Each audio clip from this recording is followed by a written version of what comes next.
Hey, Wolfman Mike fans. This is Wolfman Mike coming at you from the Brook Lake Beach Bar on another stunning day. I've added a few listeners to the Wolfcast by request of Bill Severe. So if you're receiving this unsolicited, blame him. Bill and I kind of reconnected a little bit since we both retired not too long ago. And him and Bob Hayworth and I have got together a few times. And it kind of reminds me, I was thinking back on the olden days when we were working Rocky Mountain land over at Shell, 1985, I believe. And, everybody was coming out of college and most people didn't have any money. And our cars kind of reflected that.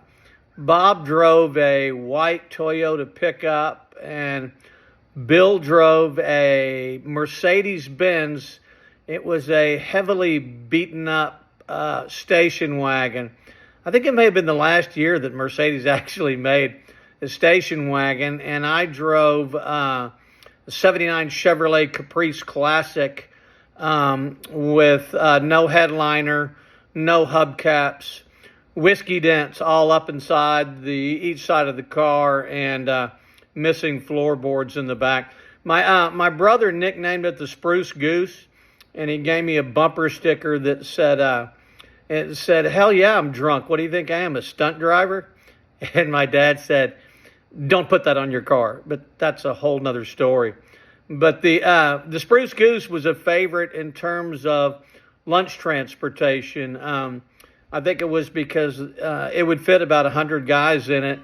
And I think some guys like to watch. You could see the road go by on the between the floorboards where the hole was.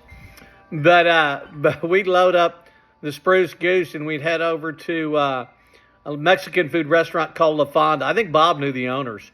But we'd have a dozen guys and we'd all go in there. And back in those days, we used to drink at lunch unless some bozo would actually invite a supervisor to lunch, like Buster Good or somebody like that. And then all of the landmen turned into Girl Scouts all of a sudden. They'd go around and, what would you like to drink? And the first guy would go, I'll just have an iced tea. And then next guy, iced tea. They'd go all the way around the table and they'd get to Bill. And Bill would say, I'd like a margarita rocks with salt, please. And the way Bill said it wasn't like a covert operation. It was like, I want every one of you candy-ass iced tea drinkers to know that I don't care if it's Monday, I'm getting a margarita rocks with salt. And then of course, he'd look at me. Bill was a couple of years senior to me, so I had all the pressure on me. The waiter's sitting there, Bill's sitting there like this, and I'd always buckle under the pressure and say, frozen, no salt. And Bill would give me the old, oh yeah.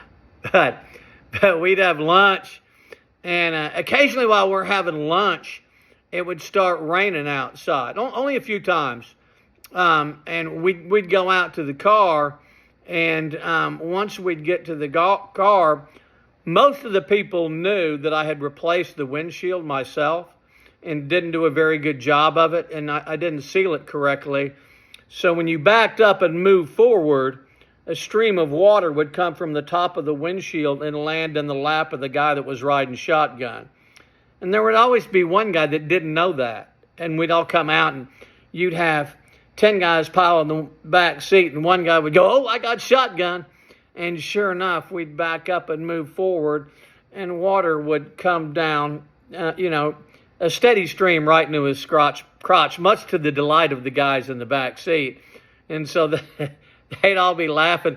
The other guy would have to scramble and get in the back seat. So then we'd come back to Wood Creek. We'd come back to the office, and I'd be driving, the sole guy in the front seat, and I'd have 15 guys piled in the back seat, and we'd come down the main drag of Wood Creek, me driving the Spruce Goose with the whiskey dents and all.